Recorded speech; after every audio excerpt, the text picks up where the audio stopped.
Hello faithful viewers and welcome to another Transformers review. Today we're going to look at Legacy Transmetal II Megatron. This design is based on the character's Beast Wars Season 3 appearance. He gains this mode after Megatron discovers the Ark. He finds the bodies of everyone from the 80s and he eventually absorbs the spark of G1 Megatron, and then he gets dropped into a pit of lava, so future plus past plus lava equals dragon. Unlike the Optimus Primal that we've already looked at, it goes for closer accuracy to the cartoon, but differing in that the show goes for this sort of shiny metal look, given, you know, trans metal, and thus this toy is quite matte with its colours. Plus the wings are solid gold in the show, whilst here it goes for like an orange gradation from like the base outwards. And also I bought this figure loose off of eBay, so it has had stickers applied to sort of enhance it, I guess. Yeah, so other than that, our primary colour for the figure is red, has purple highlights throughout as well as the gold, and it ties it all together really well because those colours are featured throughout the figure, and it carries that colour scheme over into the robot mode as well. It's not immediately obvious what becomes what, like when it turns into robot mode. Like, you can probably tell the base of the neck looks like a shoulder. It's not disingenuous to assume that the legs will also be the robot mode legs just because of how the engineering works. The head is reasonably well hidden, like the only way you're going to find it is looking for it. But you know, it sort of hides the robot mode parts pretty well. I guess to justify the price point, folks, Megatron does have an accessory.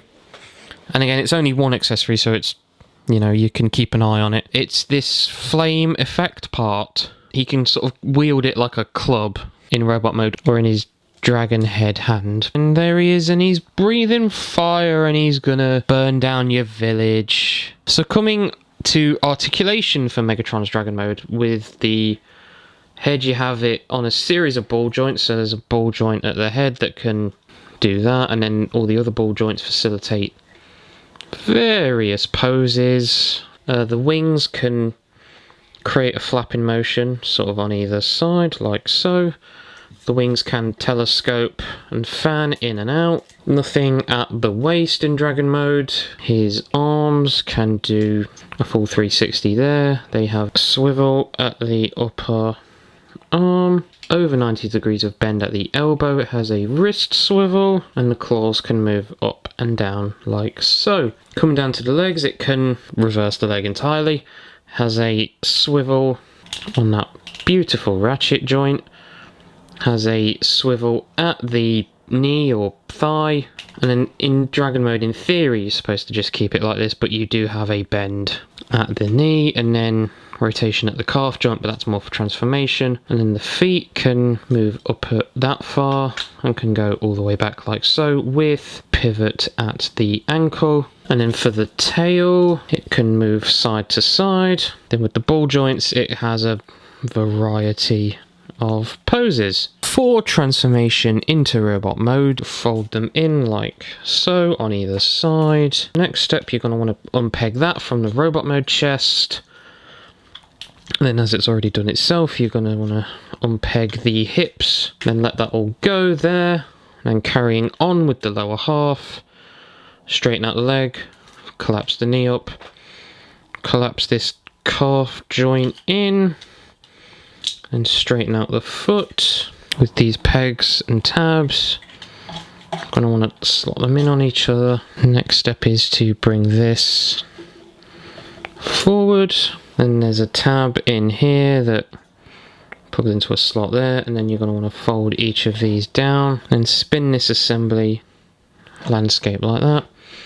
Fold out this arm, untab it from the shoulder, straighten out the arm, and then bring it from here up here for the hand. Collapse that part of the neck in, and then there's a hole there, and that will tab into a peg. That'll collapse in like so, and then you're going to want to fold the arms up in such a way that the claws will then tab into this. Then for the head assembly, bring it all up on this hinge here, like that, and there's a peg here that will tab into the shoulder base there. Then this will soft click forward when you push the head. You're going to want to bring that in like that, and then just tidy him up. And there you have Megatron in robot mode. So, looking at the robot mode, Megatron retains a silhouette similar to that of his cartoon-inspired self, with basic humanoid proportions, but with the dragon head there on his left arm and the dragon feet and sort of dragon wings on the back there. He retains the really good colour scheme that remains uniform across the figure, with all those reds and purples and golds, with also some orange highlights here and there. Now, Megatron's face sculpt is really accurate to his sort of cartoon model. It has those piercing purple eyes. He bears no light piping though, because, you know, just some figures don't. And also, even if he did have it, the moulding on his head and where the tails is, you wouldn't be able to access it properly anyway. Looking at the chest, he bears something that kind of looks like an Iron Man arc reactor. I think it's supposed to be where his, you know, quote-unquote spark chamber is. And it's flanked either side by sort of muscly and sinewy detail, owing to that concept that went further on in Beast Wars, being like the biomechanical side of things. He retains the dragon mode feet, and they have like a really wide stance, so it allows him to stand really well with a good solid base. On the back there you can see the wings, and sort of in spite of those is not top heavy at all. So coming to articulation for Megatron in robot mode, you have the wings can fold all the way out like that, they go back and forth like that. Head is kind of hindered by all the moulding, but it can do this with his ponytail thing. It can go left and right. And then at the regular arm, he can go out like that. Got over 90-degree bend at the elbow. There is a swivel on the upper arm. And the only thing for his hand, there's like no wrist, but it can do that, but that's more for transformation. Coming to the dragon arm, it's got this really nice ratchet joint. Let's just bask in that for a moment.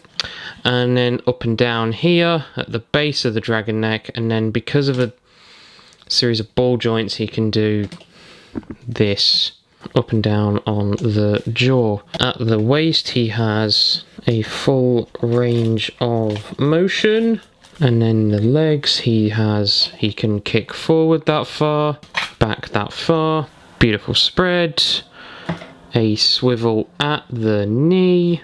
That goes 360, over 90 degrees of knee bend, with a toe movement that can go up that far, can go back that far, and a ankle pivot. So in summary then, articulation, really good, hindered in some parts, particularly just up at the head, but yeah, overall, good. For size comparison with Megatron, we have Kingdom Optimus Primal. And for another David K themed comparison, here we have Legacy Armada Megatron. Here we have Megatron next to the Last Knight Megatron. And because he's a stalwart of the channel, here's Legacy Megatron next to Mysterio. Coming to the transformation for Megatron, what you're gonna want to do first is bring the chest forward, like so. Straighten out what will become the dragon mode arms, unclip them. There's two pegs here and here, and that'll just sort of sit like that. And then you're going to want to remove the head and tail assembly from the back there. That's on a series of levers and such. For the arm, you are going to want to what are we doing here? Yeah, fold it up, and there's a tab here that will go into a hole on the shoulder.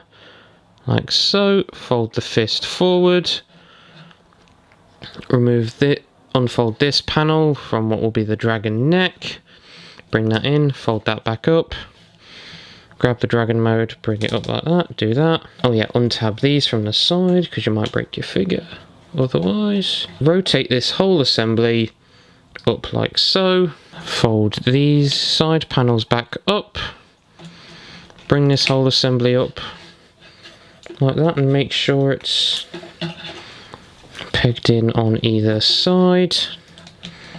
Bring this panel forward, tab it in like so, and then unfold the legs like that. There's a series of pegs and slots. Very unfortunate position for Megatron, but what I'm going to do is use this tab and get it into that slot there. Fold this whole assembly down, but slide the head back until it clicks into place. Bring it down, get this peg, get it into this hole here, and it can be a bit fiddly, but it should fit in fine. Fold what will be the dragon chest up and it will tab into place on what was the robot mode chest, and to get the legs into position, bring them forward, do this, and then fold out the foot like so, unfurl the wings, and there is Megatron in dragon mode. So there we go, that's been our look at Legacy Transmetal II Megatron. I love this thing so much. It's a stellar figure. It's got decent articulation, like, again, looks great, looks fantastic. It's a really good toy that turns into just a dragon, and that's awesome. And it's also not hampered by the previous gimmick of Beast Wars Past, where it had to do the tertiary sort of vehicle mode, so it's even better than that original figure, and also it just doesn't look as jank or dumpy. I'd definitely recommend it to anybody who is a fan of Megatron, Beast Wars, Transformers in general, or David K, because who doesn't love David K? With that all being said, thank you so much for stopping by and checking out this video. Like and subscribe if you haven't already, and share this video around to help out the channel. And until next time, see you all later.